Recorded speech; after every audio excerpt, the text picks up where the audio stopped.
Hey, AfterBuzzers, you're watching the AfterBuzz TV After Show for Black Sails, Season 3, Episode 10, XXVIII. Join us as we break down the episode tonight and give our thoughts and predictions. Stay tuned. You're tuning into the destination for TV superfan discussion, AfterBuzz TV. And now, let the buzz begin. All right, guys, we had a big finale this weekend, and we are so dang excited to talk about it. My name is Lauren Salaun, and you can find me everywhere online at Lauren Salaun, and I'm joined by my full panel of lovely ladies tonight. Hello. I am Nadine, Delle, and you can find me all over social media at Nadine DP and the number 3. And you guys, I'm back. I'm so sorry I've been gone the last 3 weeks. Have it been 3 weeks? I don't even know. Crazy. But so much has happened. I'm so happy to be back for the finale. But my name is Keetin Marchi, and you guys can follow me all over the interwebs at Keetin Marchi. I keep it really simple for you. But oh my God, Vane! I know, you guys. I don't even want to. I don't want to think about it again. We can't. Like, Last week was too depressing. We can't. You just really texted me when the show was done, and you just were like, "Have you watched the show?" Sad face, and I was like, "Uh-oh." She's like, "Just watch." I don't think I did a sad face because I was trying not to give anything away. I think it was all caps, though. I texted you in all caps several times that day. Have you watched yet? Yeah. Have you watched yet? It was just so hard even trying to start the show last week. Oh, we I were just know. sitting here, just dumbfounded, just not knowing what to say, speechless. I know. The picture that was Instagrammed, I think, by AfterBuzz or by you guys just like looked like too sad. You looked like Ella. Sad. It was. I have my dog here today. She's so sad. We have a dog have a guest puppy. in the studio today. Yeah. She won't be seen. She's behaving herself very nicely over on the couch. But yeah, last week, you guys, my goodness, heartbreak. It sucked. But I think we're not okay with it now, but I think the episode we got for the finale was pretty freaking badass. So I think it's been my favorite finale thus far. I like of all the 3 seasons. Yeah. It was so good. Well, I think it was the battle that we've been waiting. We keep talking about this battle that we want to see, and I love that right off the bat. They immediately show us war. They immediately show us, a little too gory, a lot of blood. But I was happy for that because that's what I've been wanting that the entire season. So yeah, I think since the beginning of the season, we've been talking about this battle. Like, it's been the entire time. Last season, we were talking about this. I think, like, there's always, even since season war, there's been this, season war. Season 1, I'm so sorry, I'm thinking war. There's been this, this kind of these whisperings of a war that's going to happen, the Battle of Nassau. And it's so funny because we finally got it, and it's not on Nassau. yeah. I feel like next season it's obviously going to be brought to Nassau, but now it's just on Treasure Island. I know. Yeah, so we start off the episode with, with kind of the night before the big day, if you will. And they're talking, Silver and Flint. I really like how they did this with this episode. Like, we have tons of action and it's all chronological, but then sprinkled throughout, we've got this flashback with Silver and Flint from the evening before talking about all sorts of stuff, and they get freaking deep. Yeah. Like, Silver's very insightful, and we know this about him. He knows how to read people, and he's just very wise and knowing about these sorts of things. And talking to Flint about, like, you've told us, you've said before that sometimes, like, our darkest secrets or fears or whatever end up concealing themselves from us. And I want to know, like, what is this battle? Like, when we did X, Y, and Z, it was for ABC reasons. I know what those wounds were for you that we were fighting for, but now what is this big battle for? And throughout the episode, we kind of, Flint opens up to Silver in a way that I think we have seen coming, but just a few weeks ago, I think Flint was even like, dude, like, back, like, get out of my business, sort of thing. We're not that Silver. close of homies. Yeah, exactly. But he was so honest to him, as in, like, we haven't heard anything about Flint's relationship with Thomas almost this entire season. And it's so strange to me that, like, now is the time where they touched on it briefly. It was kind of like towards the tail end of the conversation, but now Silver is the only living person that knows. Yeah. Isn't that Just crazy? I was very surprised that Flint went there with him. Well, I feel like this is right now. It's just like kind of what Silver said, that there's this underlying reason why we're here, and it all kind of is stemming from Flint's heartache, you know, and that's what he brought out.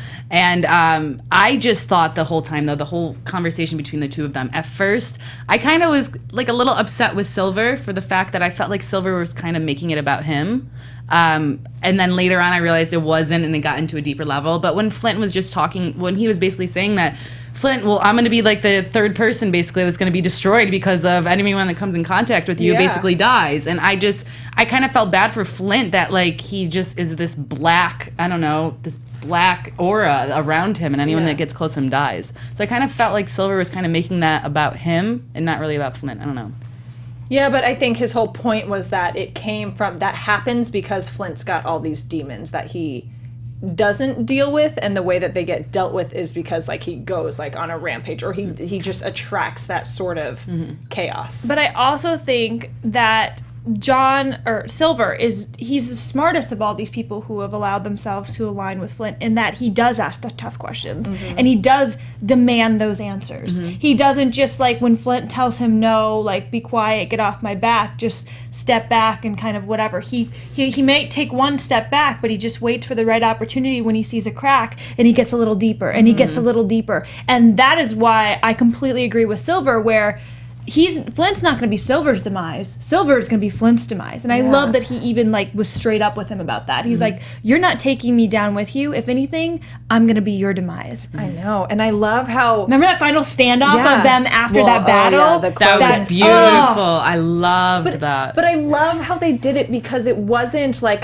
they weren't being aggressive or combative against each other in any way. You know, they're on the same team still, very much so. And when they're having this conversation about that, and Flint's like, yeah, you'll have no choice but to be my end, and he kind of like laughs about it and smiles about it, and they're like, yeah, that's what's gonna happen, but like we're tight now, and we're pals now, we're fighting for the same cause now, and let's go with it. But yeah, one day the tables are gonna turn, and I just think it's so cool. I think a great line that Silver said was when he was at first talking to Flint, and then he goes, well, in my defense, I hadn't had any supper when I had said these remarks to the men. I was like, which is so funny, he's tiptoeing, a little. Because I was thinking that too. I'm like, my goodness, like, geez, Silver, you're being so deep, and like, look at all these metaphors, and like, yeah, right, come on, you're like getting real, like, I just felt like he was a little tiptoeing because he was a little maybe afraid at first, apprehensive at first to actually say what he was feeling, and then he just dove right into it. But it was a great line. I loved that line though, because it just shows quirky Silver in a exactly. sense. And Nicole in the chat mentioned that too. That line. And it brought me back to, we've kind of lost like Silver this entire season, and I feel like Silver has now found himself.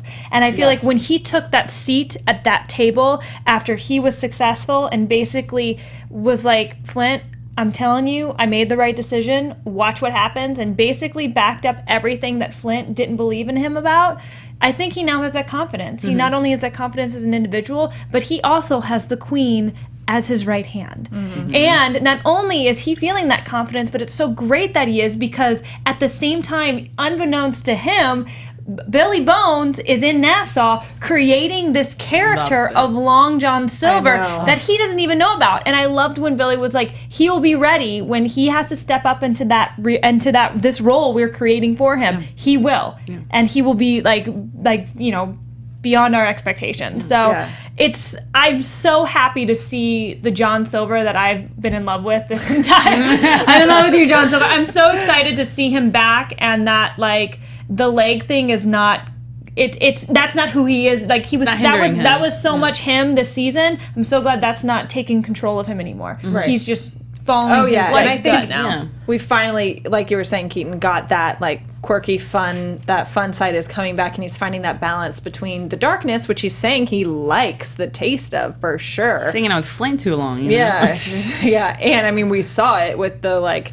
The Peg, Stomp, and Dufresne scene. Oh, that was a great scene. But now it's like balancing out with this, like, people are going to fear him. I mean, they already, from that tavern scene anyway, fear him. And now with what Billy is doing and all that, like, but then he's also got the camaraderie side and how good he is at building rapport and relationships with people. So he's like, becoming a very powerful figure. Yeah. So I'm really excited to see. And he where needed it this goes. season. He needed this season to be dark a little bit. You know, he had to build, like what you're saying, is who he's becoming now, where he's going to have both aspects together. But you can't just get to that dark, deeper side in just a day, sort of. It did take all season. I'm happy they did it that way. So. Yeah, he had to I know. get dark a little bit Little to come deeper. back into the light. Yeah. Lose a leg. Yeah, sometimes you gotta lose a leg to what? I don't know. You know, There's you got to something take there. one step back to move 3 steps forward, or just guess lose a so. leg. One peg back to forward. take a step and a peg And a forward. peg. I don't know. Kill DeVry, right?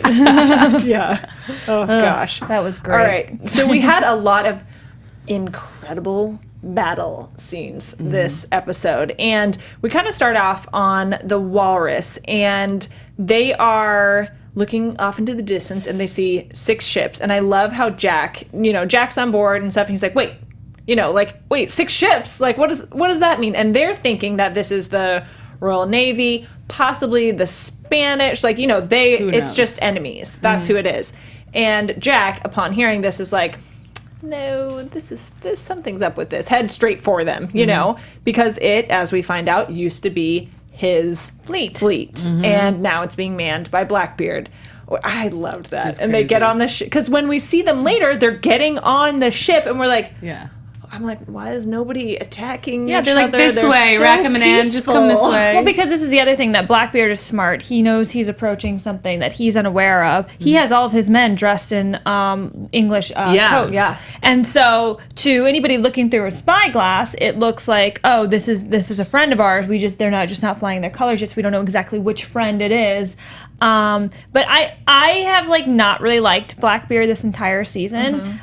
He's kind of annoyed me a little bit, and I don't know, just kind of been a thorn in my side. Yeah. Oh, I love him. But I really, really liked the way he came into this final episode, and I cannot wait to see the camaraderie that this pirate alliance is now going to become. And I think he's such a fascinating character, and I wanna follow him more. I really do, because him as an individual, I think he has so many cool stories. I would love some flashbacks, some Blackbeard flashbacks. See how he awesome. got that Yeah. Blackbeard aura, that everyone's afraid of. For sure. And I think at one point too, when him and Rackham, when they first interact and they're talking about why Blackbeard is coming basically to help them, and he refers to Vane and he's Charles, and he calls him Charles, his son. He looked like he was about to cry, and both of them had that moment, and I was about to cry, and they got really emotional. I know. And then Anne was just looking also.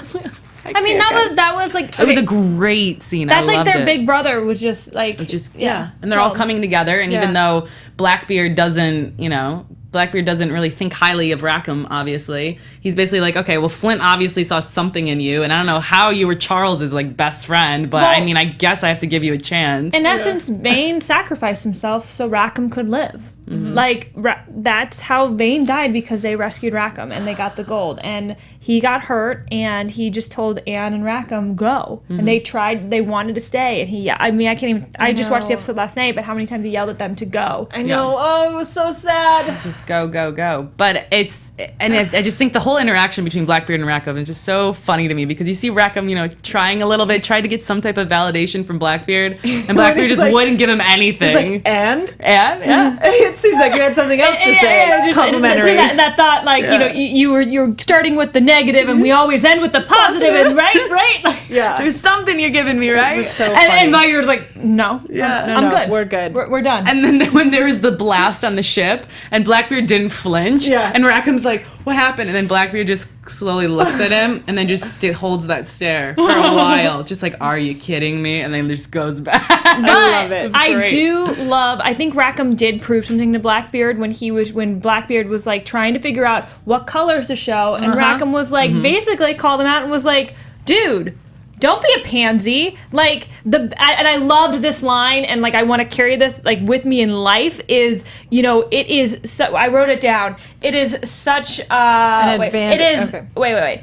To be underestimated is an incredible gift. I wrote preach, Rackham. I think we all wrote that down. We all quoted that. Yeah, I did too. And great. he's like, let him keep underestimating you. Oh, yeah. And because that's the thing, Blackbeard's like, oh, we got to, protocol, raise the flag, I'm coming for you, sort of thing, whatever it is. But he's like, no, fly the black, you know, like, Tell no, come on, be a pirate. He tell thinks him you're dumb and like Yeah. doesn't know, you don't know what to do, like do it. Yeah, and I love because it just relates to Rackham's life. Like everyone underestimates him all the time, and then he always proves them wrong. And I was like, good job, buddy. You did well, bud. He's Proud so of cute. Rackham. And Rackham. you see it on the other captain's face. He smirks, and you're like, "Oh, buddy." And we see this over and over again. I think the last several weeks, you know, ever since kind of Woods has come into the picture and his men have kind of taken over Nassau, that these outsiders continue to be, you know, overconfident and arrogant and think, oh, well,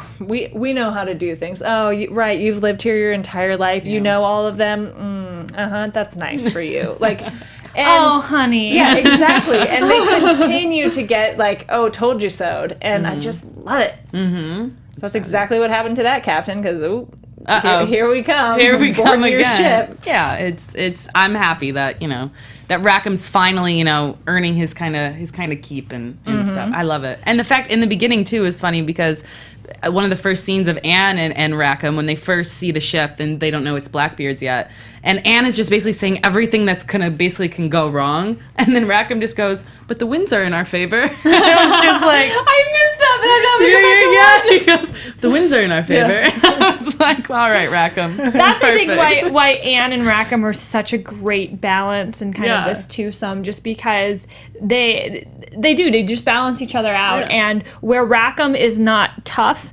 Anne is tough. Where Anne is like physically strong and conniving, Rackham is not. Like where Rackham is like very book smart, Anne is very street smart. And so I love yin that. and yang. It is. It's It's like very yin so and perfect. yang, and they make me so happy. And I thought at the beginning of this season that, we did lose kind of Max out of their threesome, but I thought one of them was going to die. But I'm so happy that we get to see their relationship together even more. And I feel like moving forward into next season, we're going to get to see that, and I love it. And can we just talk about how badass Anne is? Oh for my literally God, she's an going Olympic under, swimmer. jumping into the water with all the guys. And can we talk about too? It's hard enough for us to swim with our little bikinis on, but they're in these heavy coats hard. and layers, and I don't understand how they Weapons? did it. The they have weapons on them? Like- and they're just easily going, Yeah, and well, trying to stay underwater as much as possible. Like in the military, you have to train with, like, do water training with all your stuff on you, which is like 60 pounds or something. I can't even imagine. But those are they're training in the military. I don't think these pirates are like taking like every morning, like waking up at 6 a.m. and doing lessons. It's just crazy. I bet that's not their first secret underwater Maybe. sneak up. Oh no, that's It what they reminds do. me, and I know I don't have very much to compare this to, but so many of the scenes of this episode really reminded me of scenes straight out of the Pirates of the Caribbean movies. Like there are there's that scene where like they're walking underwater like to climb up onto the ship. There's the scene in I think the third Pirates movie where the whole Pirates Council sits down and like talks. So it lots of warm fuzzies of like why like I love pirate movies. I love pirate TV shows and just pirates are so cool. Instead of it being skeletons and like British It's army freaking gear coming Anne out, they're Bonny is humans. like, Instead of bones that was falling so over it. cool. They come, over the edge and just they whoop Destroy them. And it. we've seen Anne go freaking crazy on people before, and it's so fun. Like I love seeing her like be real badass. It was cool seeing her without her hat too. Yeah. I really liked it. We were saying she looks very feminine this episode, which is crazy because she's really getting into combat. But I loved her without her little hat on. It blocks her face so much. It does. She's You know, so pretty. she has beautiful eyes. So She's a Burberry model. Oh yeah, this is true. This is true.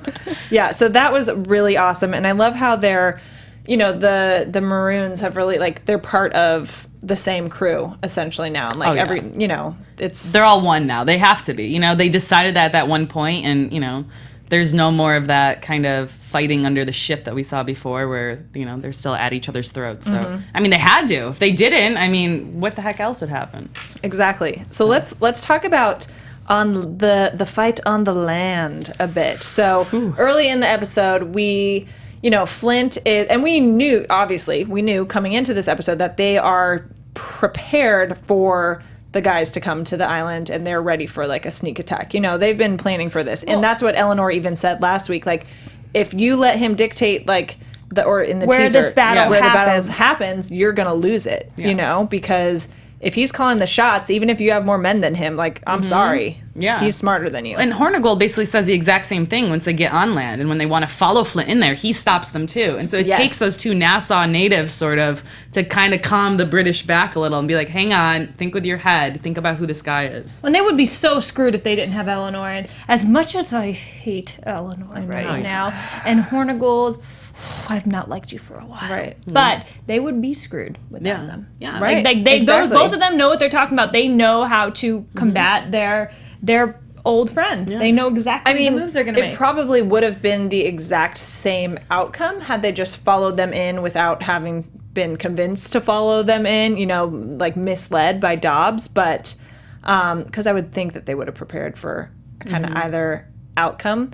But yeah, that was really, really sharp. Did you guys think initially when Dobbs went up, because we're seeing it like spliced with the flashbacks, you know, and Silver was telling Flint like, oh, you know, I asked him if you would and Flint's like, I'm sorry, you asked Dobbs, the guy that we just embarrassed and you beat and like, or you had beaten and stuff, like he's gonna turn on you. And Silver's like, no, he's not, because he would turn on you probably and out of resentment, but for me, he feels ashamed and like he wants to prove something and make me proud.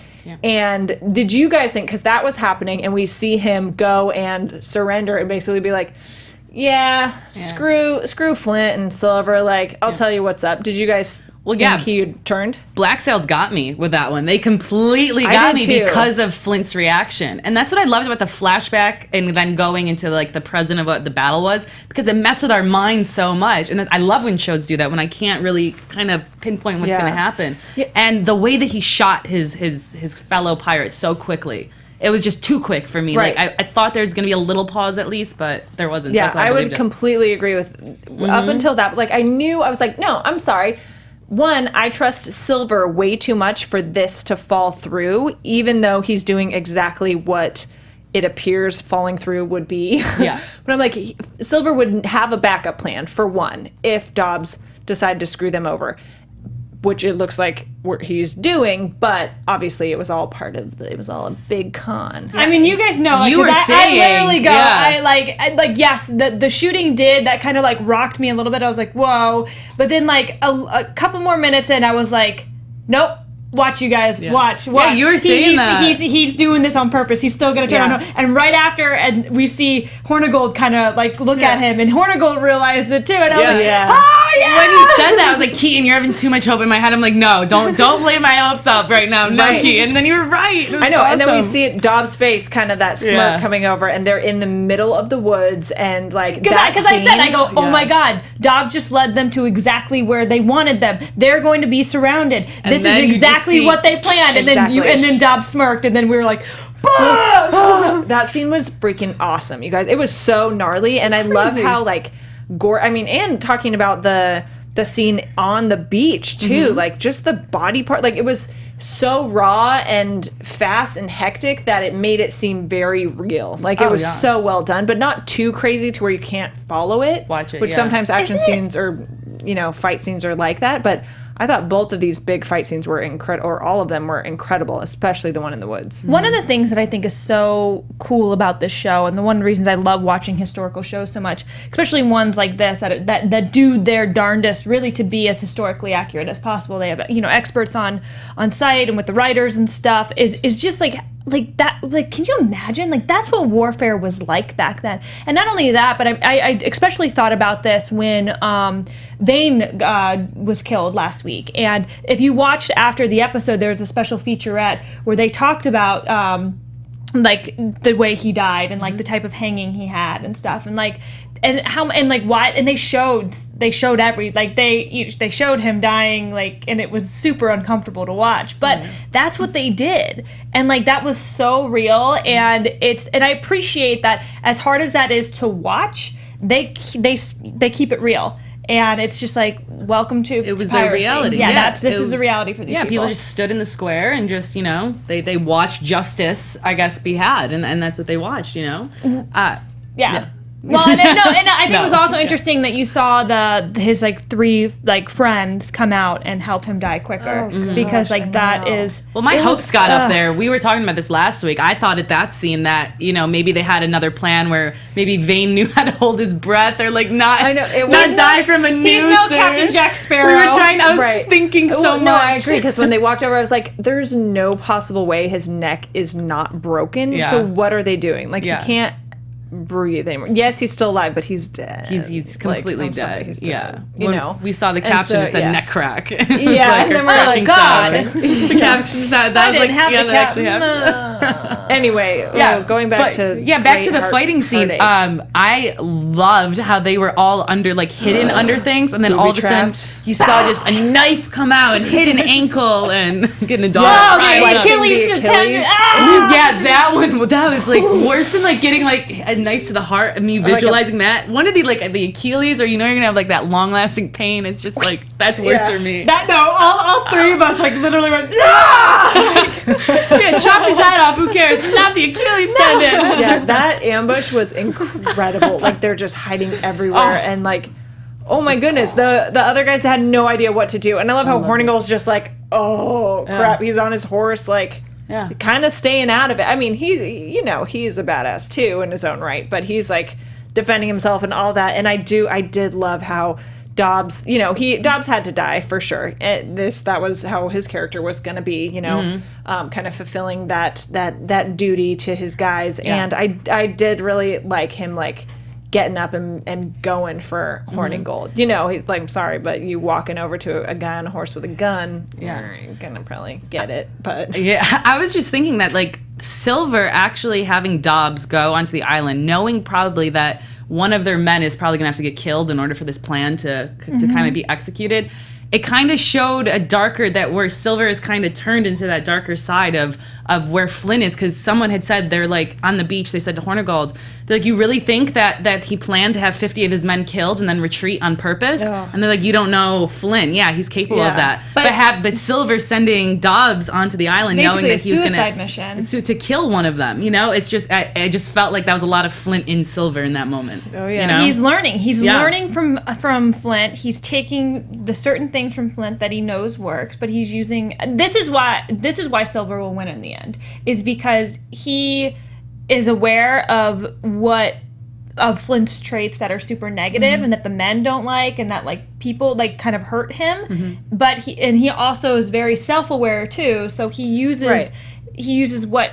He's so good socially. I'm watch him he would win Survivor just because he's so good. He should run for president. I was just saying he would be president. He would. Yeah, he's so good socially. Yeah. He's so good physically. He can manipulate, and he knows how to play. He knows how to play the game, and he plays it very well. Well, yeah, and unlike Flint, like you said, self-aware. He doesn't get in his own way, and he can see the bigger picture so much better. And and it's not fueled by just his, revenge or fears or greed or anything like that. He's much more out for the greater good, I guess, whatever that would be. But it is kind of surprising that part of his plan is we're gonna have to, a lot of you are gonna have to die. But I think what, I'm sure with that discussion with the guy, with all the pirates, when they're planning this whole thing, they're probably straight up about it and a lot of you are going to die, and you're going to die for the sake of piracy so that we can continue to be pirates for a lot longer, and that's what our life is about. And I'm sure they were all die to the pirate code, and for the better good. Rum! Holding up their give me some rum. Exactly. Why is the rum gone? Rum. We should have had rum today, ladies. We should have done it. You didn't get any. I missed that memo. Ready? All right. So we've got that pretty badass forest fight scene, or jungle, I guess, technically, not really a forest. And Flint, of course, has to be the one who gets Hornigold. And that was so good. And you're with this stupid old musket thing that takes a year to load. I'm come on, that was load that stupid gun. The suspense, and somebody I think said it in the chat too, but the suspense throughout this entire episode was phenomenal. The way that they parallel edited that the speech between the two, but then in each individual scene, every little thing was like, what is he gonna do? What is he gonna do? What is he gonna do? He did. No, what is it? It was so much fun. It was such a fun ride this episode, and I think that's why it was such a good finale. Yeah. Oh yeah, which I so love. satisfying. Yeah, and I think that the flashbacks really help to propel that. Like we talked about before. The anxiety of it, because when you're hearing basically the two main characters kind of telling you what to think, sort of, and then keep changing that, then you're like, whoa, now who do I believe? I'm not just going off my own conscience. I'm going off of what they're saying right now. Mm-hmm. They freaked me out. I know. Silver and Flynn. It was so good. It was so dang good. Mm-hmm. Okay, so let's talk a little bit about like the governor and the other people, the other side of things. Mm-hmm. Yeah. So. Ew. Yeah. So on. We haven't even gotten into the black spot. Oh my I god. know, in Nassau, Eleanor and Max. What is his name? The Captain Throckmorton gets a note to remove with a black spot on it, which is a warning from Avery, which is like a known Tale. thing. Yeah, that to get a black spot means if you don't listen to it, like death is coming for you, essentially. And the note says remove Vane from the square. And he pretty much is like, okay, I'm sorry, like Woods is like, bring it on sort of thing to Eleanor. And that scene with them, like, as much as I don't like either of them, I think it's like kind of sweet that they are really into each other. Yeah. But they could just both die together holding hands, and that'd be good. I didn't They know can just both die. You can just both die at the same time. That would be a really romantic way to go out. Yeah, I really didn't know how he was going to react. Like, because he's standing there when she enters the room, and he seems a little, like, kind of standoffish, just looking out the window. But then he kind of looks at her like, I can't believe you kind of did that, and I kind of love you for that. And Well, that's because basically he's what he looking said. at his dead body Like, hanging what there. happened? Yeah, and it's just like, I thought he was going to maybe rip her into a new one. I wasn't sure. No, because I think this is where Woods and Eleanor's relationship is going to backfire on Woods Rogers, is because he knew the personal stuff between Eleanor and Vane. He knew that, and it probably irked him a little. Of course it bugged jealous him. because Eleanor then has like since confessed her love for him, and has kind of been his right hand, his like queen, to say the least. And so I'm sure like the fact that like she actually stayed true to her word, and like not only stayed true to her word but just got it done like real quick. And he wakes up and like his number one adversary was just killed by his queen. Yeah, his queen just took it out. Like he was probably like, yeah, my woman. Yeah. Damn, babe. His girlfriend killed her ex. It's like, all right, cool. I don't have any more competition here. Yeah, right. But also, shoot, it better not piss you off. Yeah. So we've got this threat, and they're like, oh, whatever. These guys, like, we're not listening to this sort of thing. And we've got Max and Miss Mableton also, and Mableton confronted her and was like, okay, so you knew that Adele was probably the one who was leaking information, and you didn't do anything. Like, what's up with that? And Max is strategic with like, her anything she does, with anything she's doing. And as they're talking about this, they see Throckmorton. God, that name is a mouthful. Throckmorton's body. I just want to know where that came from. Throckmorton. Just drop right there. Like, that was so gnarly and so cool. And we find out later that this is all being orchestrated by Billy Bones, and we know, as we talked about last week and before, that he and his family have a history of kind of political like insurgency and stuff, and grassroots PR, politics, if you will, and they're being so smart with how they're doing this, and so the body, we see Throckmorton, and so Woods imposes martial law, like now they're scared because this happened, and they pretty much,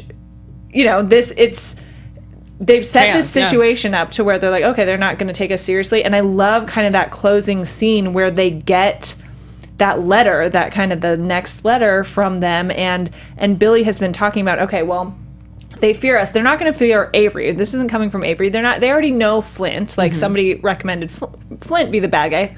We already know Flint. No, not big deal. Let's create a new terrifying force to be reckoned with, essentially. And he uses Silver's name, Long John Silver. Yeah, which was so cool. And And one of the other guys is like, well, is it gonna be okay with you like doing this, Using like putting his his name in this letter? And Bones is gonna sue pretty you. much says he will like step into this role. Yeah. Can I just say something, speaking Yeah. of Billy Bones? Did anybody see the cover of Men's Health featuring Billy Bones and his hot bod? Oh my gosh. And I think it also featured a couple of the other cast members from Black Sails, but it was on this or last month's Men's Health. And literally, ladies, pulling it up gentlemen, right now? look it up Pulling and it up right now. like literally hashtag goals in life, everything. It is, I'm like, wow. So he must be like doing work right now while they're shooting season 4. Because he looks good. We have to. He looks good. Find it, Lauren. Find it, Lauren. We need to check this out. This one, she needs to be alone right now. yeah, Tom, looking good. We'll tweet this out for you guys, but ladies, get a load of that, huh? Oh yeah. Oh, and he takes the shirt off Inside I'm sure. shirts off. Inside As shirts he off. should. But dang, boy. Anyway, woo. Okay, so We just had a moment. We're an all-girl panel. Let us have it. we had a moment. It's the rum. It's heating us up. Anyway, yeah, so they deliver that letter, and I just love how it's being read. Max is reading it to them, and we don't know we don't know as this is happening that this is the letter. They're kind of match cutting it like that, and Oh, you guys didn't know?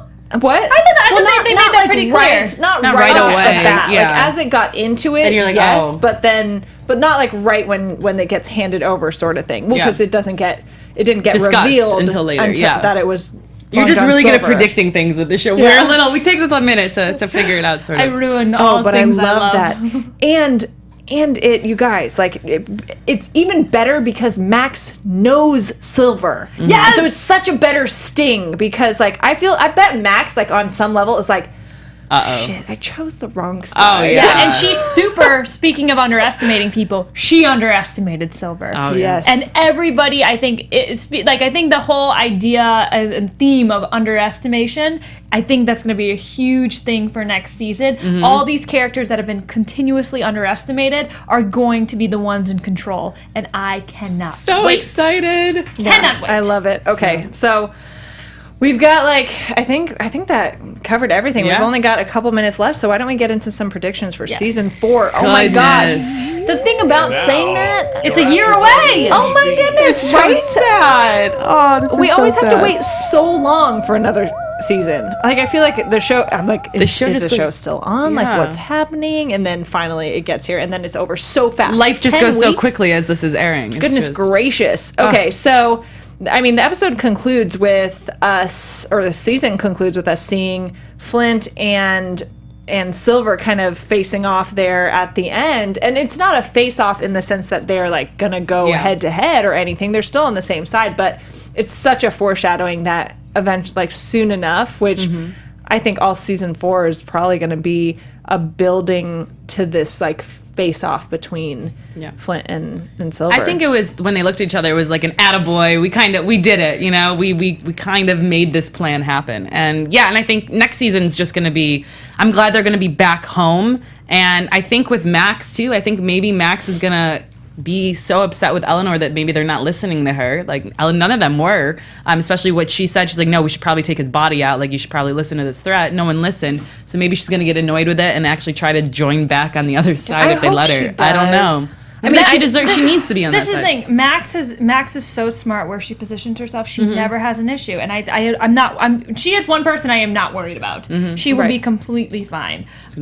She is more of a survivor, I think, than even Eleanor is, because I know a lot of people in the chat are calling Eleanor a survivor, and like because they just wanted her to die, and they're like, no, she's a survivor. I'm like, yeah, she's gonna die soon. But let's see. For next season, I completely agree with you guys. It's going to be the build up to the battle, I think, between Silver and Flint, and I don't know. I'm excited. Like we might get to talk to the showrunners and one of the creators in the coming weeks. So of course, if we end up getting them in studio, we will tweet it out. So make sure you guys stay tuned for that. It won't be for a while if we can't get them in this week, but I don't know. I'm so excited, and I don't know if have they been picked up for a 5th season? Have we heard anything? I don't. I have put no me on the idea. spot. I don't know off the top of my head. I don't know, but so who knows? sure. Who who knows what? Yeah, This was my especially after favorite this season. This was my is so favorite strong. season by far, and I'm excited for next season. We're gonna. me I mean, too. it's hard to even predict. You don't know what's gonna happen with this show. Well, it's this just season like took a whole nother turn than I thought it was going to. So I was just pleasantly surprised every episode. Yeah, it was so good. It just got better and better and better. All right, so we're going to wrap up. Want to thank you guys all in the chat. There's so many of you. Nicole, Andre, Rick, Clarence, El Clabin. Probably Silver. Silver, thank you for always being there. Bee's Knees. I didn't see Silver in here. Silver was in but here. But Silver's in like Denmark or something, so it's usually like 3 a.m. when Silver watches. So we'll cut you some slack. And everyone else who's in the chat and who's been in the chat this whole season, we love talking with you guys. It's so much fun. And before we sign off, we'll tell you guys where you can find us online and what other after shows we've got going on too. So as you know, I am Lauren Salaun. You can find me everywhere, especially like Instagram and Snapchat at Lauren Salaun. And I am also doing the after show for Vinyl. That's on Mondays at 4 p.m.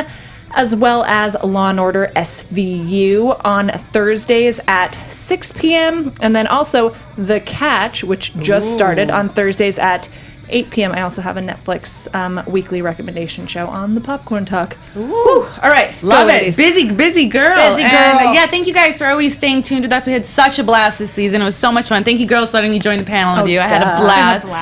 Nadine, Delle, Pella, one last time. You can find me at Nadine, DP, and the number 3.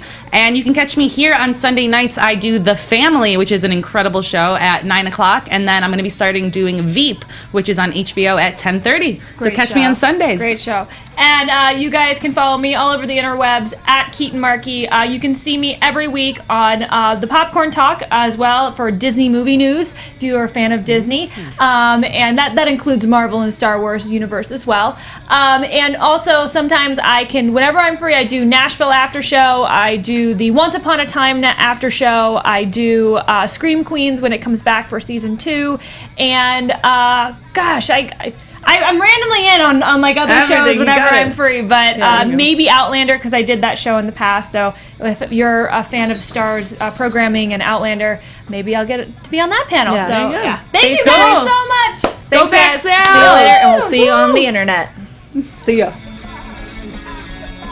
From executive producers Maria Menounos, Kevin Undergaro, Phil Svitek, and the entire AfterBuzz TV staff, we would like to thank you for listening to the AfterBuzz TV network. To watch or listen to other after shows and post comments or questions, be sure to visit AfterBuzzTV.com. I'm Sir Richard Wentworth, and this has been a presentation of AfterBuzz TV. Buzz you later. The views expressed herein are those of the hosts only and do not necessarily reflect the views of AfterBuzz TV or its owners or principals.